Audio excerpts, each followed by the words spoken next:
Du coup, ça c'est un peu plus sport, mais c'est sympa. Et puis, bon, écoute, ça s'est bien fini. Donc, tu vois, mon dernier jour, j'ai eu un appel de mon DG qui me remerciait, machin, tout ça. Tout le monde est content. Trop bien. Donc là, tu retournes pas. Tu retournes plus du tout. Si j'y retourne le 31 pour rendre la voiture de fonction, la carte essence qui me vide de l'ordi, parce que j'ai gardé l'ordi et le téléphone. Et donc, il faut qu'ils le remettent à zéro, quoi. Ouais. Et puis voilà. Et qu'ils me donnent les accès dessus. Et puis voilà. Bah, c'est trop bien ça. En vrai, Yes. tu vas Bon, bah, Ouais, stylé. ouais. En fait, ça a été un peu rapide. Je me suis pas trop arrêté entre les deux. Mais bon, d'un autre côté, ça m'a permis de switcher assez vite, quoi. Ouais.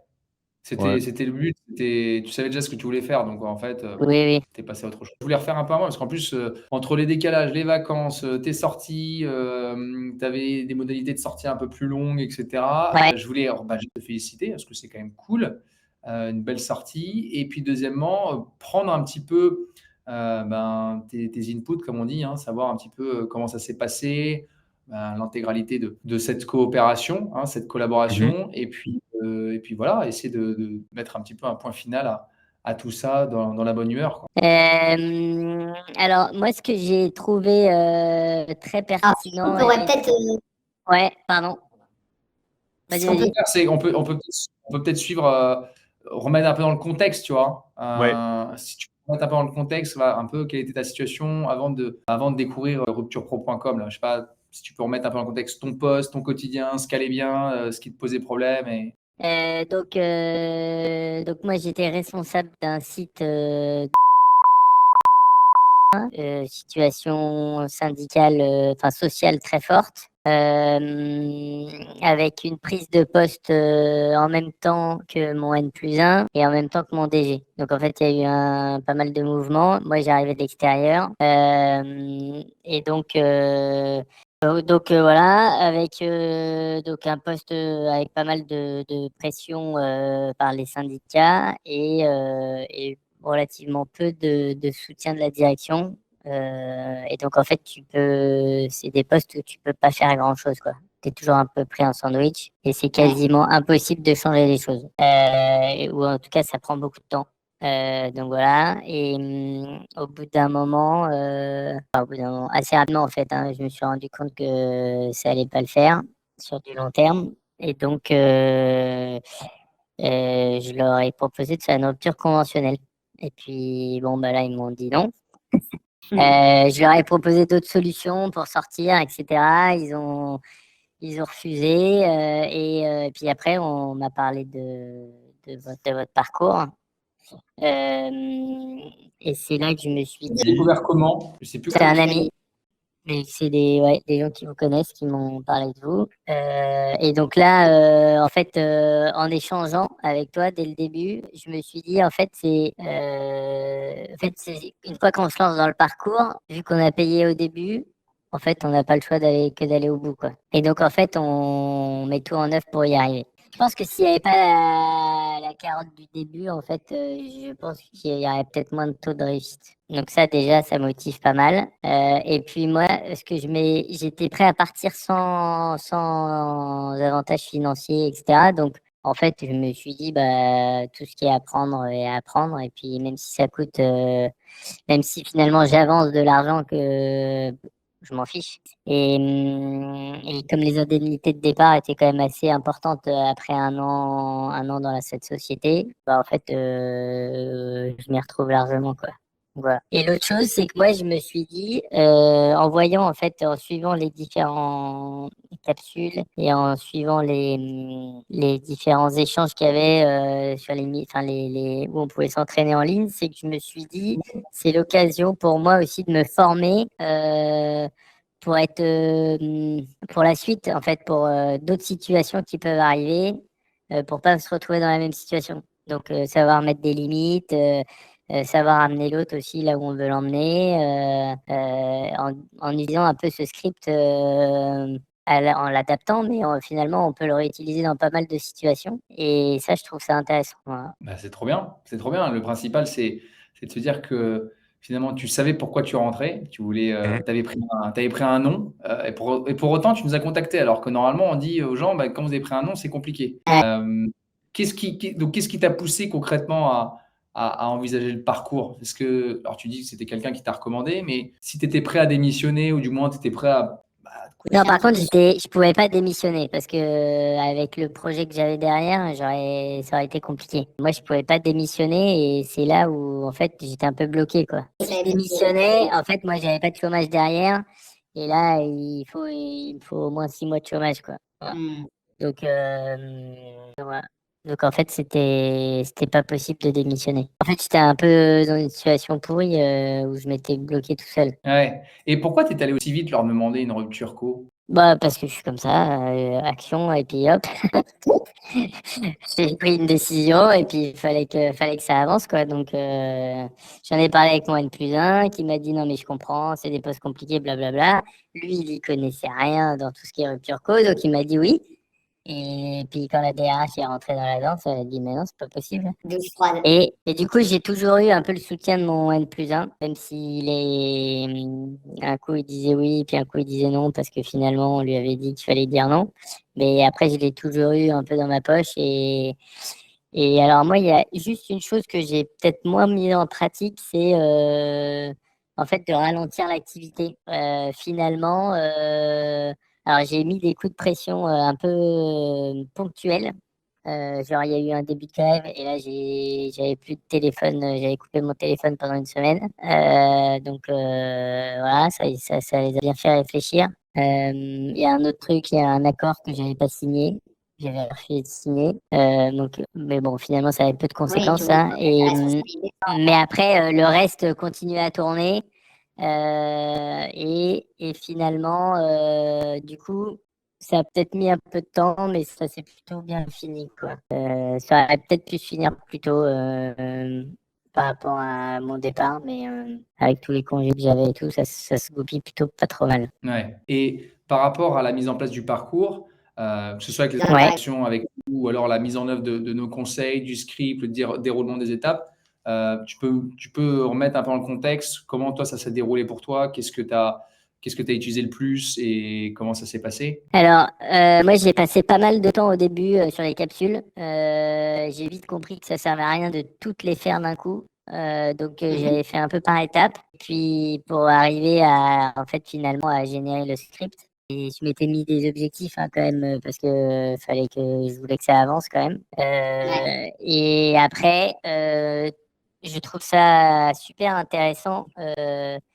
Ces visios entre midi et deux parce que bon déjà on se fait vachement challenger et en fait ça comment dire alors il y a deux choses. Il y a un, on voit ce que les autres font et on n'a pas forcément tous le même rythme, on n'est pas tous au même niveau et du coup ça permet de voir que ah bah tiens lui il en est déjà là, ça veut dire que c'est possible. Donc en fait ça motive. De voir les autres s'entraîner, et ben en fait on se dit bah ouais en fait c'est faisable, c'est atteignable.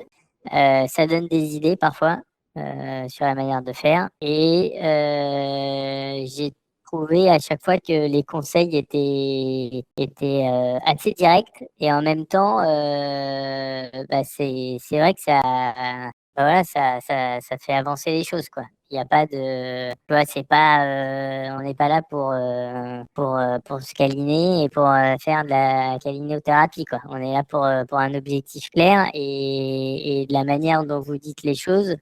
Bah, parfois, enfin, j'en ai vu certains où on sentait que ça les secouait un peu, mais en même temps, je pense que ça leur faisait du bien, quoi. Voilà. En tout cas, moi, j'ai pas trouvé, je me suis pas senti.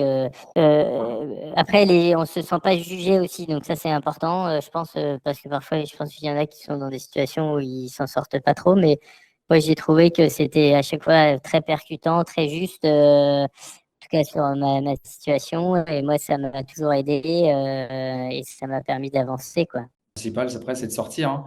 Donc ça, c'est top. C'est ça. Et le fait que est-ce qu'il y a quelque chose que tu aurais voulu avoir en plus ou quelque chose qui, t'aurait été peut-être, plus utile ou pas? Ou il y a peut-être des choses aussi que tu as pas utilisées parce que tu en voyais pas la nécessité? Je pense que je me suis un peu adaptée avec tout ce qui était proposé, tout ce qui était Je sais que moi, j'ai pas du tout fait de tableau de suivi des rendez-vous. J'ai fait quelques enregistrements, mais finalement, c'est principalement deux. En fait, j'étais dans une situation où j'étais très rapidement en contact avec le décideur, Oui. puisque j'avais peu de niveau. Et donc, Avec je le savais très président, bien je savais très bien en fait qu'il fallait que j'écarte la DRH, il fallait que je garde mon N+1 bien dans la poche au chaud et que j'aille directement voir mon CEO, pas mon DG.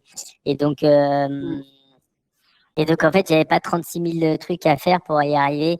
Et donc, bref, voilà, après, c'était une question de timing, de dispo. Et je pense que le fait de l'avoir vu quand tout le monde était en vacances, eh ben, c'était très bien. À la fin de l'été, là, il était un peu plus dispo et puis voilà. Mm. Bah, trop bien. Et ce qui est intéressant, c'est que là, finalement, à la fin de ce parcours, maintenant que tu as eu ta rupture amiable, finalement, tu avais 1 an d'ancienneté, tu pars avec 20 000 euros, Ouais, 18 mois de chômage, c'est ça? ouais, exactement. Et donc là, ça va te permettre de faire quoi là maintenant que ça y est, t'es enfin libre, si je puis dire? Ça va me permettre de me concentrer sur mes projets et puis d'avancer, d'être complètement libéré de cette partie-là parce que bon, je continuais toujours à avancer sur un des projets, mais le fait de plus avoir cette pression, ça me permet d'aller plus vite et surtout, je me rends compte que j'ai un temps fou, quoi. Ouais, du temps. Et puis en fait, Et je suis content parce que je suis vraiment resté en bon terme avec eux. ouais. Je pense qu'il y en a que je reverrai. Et tu vois, même mon DG, il parlait de projets dans d'autres pays, notamment sur l'Afrique. Et on parlait d'un pays, je lui disais, ah, ça c'est trop bien ce pays, ça me ferait bien rêver d'habiter là-bas en famille. Et il m'a dit, ah, ça t'intéresse? Bah écoute, c'est pour dans 3 ans, si tu veux, je te rappelle. Tu vois, Excellent. et comme c'est des pays africains, c'est un peu différent, c'est pas les mêmes organisations, t'as pas cette pression syndicale, bref. Du coup, voilà, tu te dis, bah, c'est toujours mieux de partir comme ça, où tu peux toujours retrouver, je sais pas, on sait jamais de enfin, vous êtes mieux placé pour savoir, en étant entrepreneur aussi, on sait jamais trop comment ça va se finir, quoi. C'est comment ça commence, mais on sait pas comment ça finit.